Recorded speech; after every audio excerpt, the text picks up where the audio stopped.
السلام علیکم۔ دو فرد سفر میں تھے، راستے میں ان کا ملن ہوا۔ دوران سفر وہ ایک جگہ قیام کے لیے رکے اور کھانے کے لیے بیٹھے۔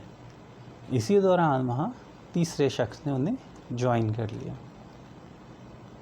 جس کو انہوں نے کھانے کی دعوت دی۔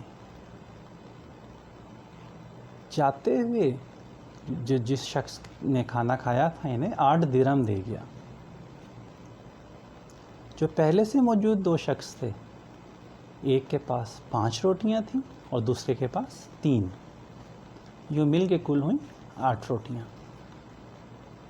جبکہ تیسرا مہمان بھی انہیں جاتے 8 درہم دے گیا تھا۔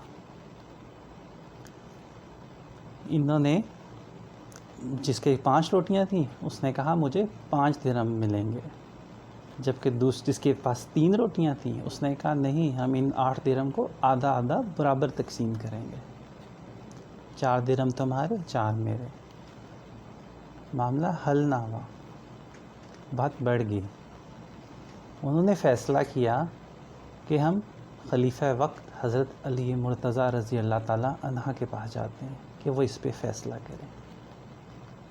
خلیفہ نے جب یہ مقدمہ سنا تو جس شخص کے 3 روٹیاں تھیں اس کو کہا کہ جو 3 درہم مل رہے ہیں وہ لے لو۔ اس شخص نے کہا نہیں، مجھے 4 درہم کیوں نہیں مل رہے؟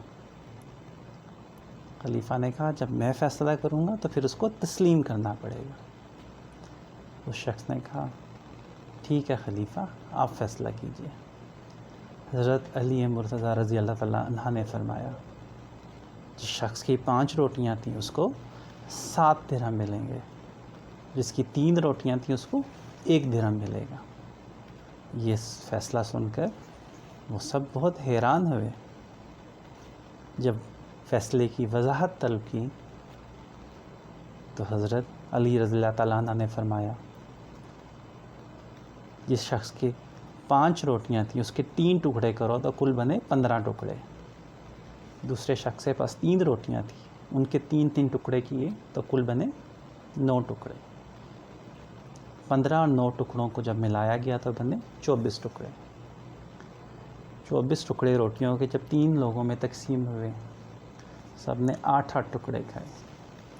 اس کا مطلب ہے پہلا شخص جس کے 5 روٹیوں کے 15 ٹکڑے تھے اس نے 8 ٹکڑے خود کھائے، وہ 7 ٹکڑے تیسرے مہمان کو کھلائے، جبکہ جس کی 3 روٹیوں کے 9 ٹکڑے تھے اس نے 8 ٹکڑے اپنے خود کھائے اور صرف 1 ٹکڑا مہمان کو گیا۔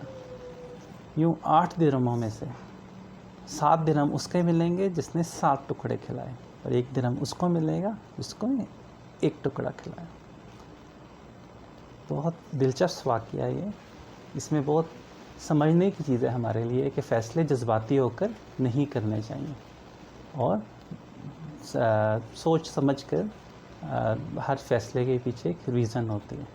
ایسے بہت سے دلچسپ واقعات دیکھنے کے لیے اس چینل کو جوائن کریں، لرن ود ڈاکٹر شفیق۔ شکریہ۔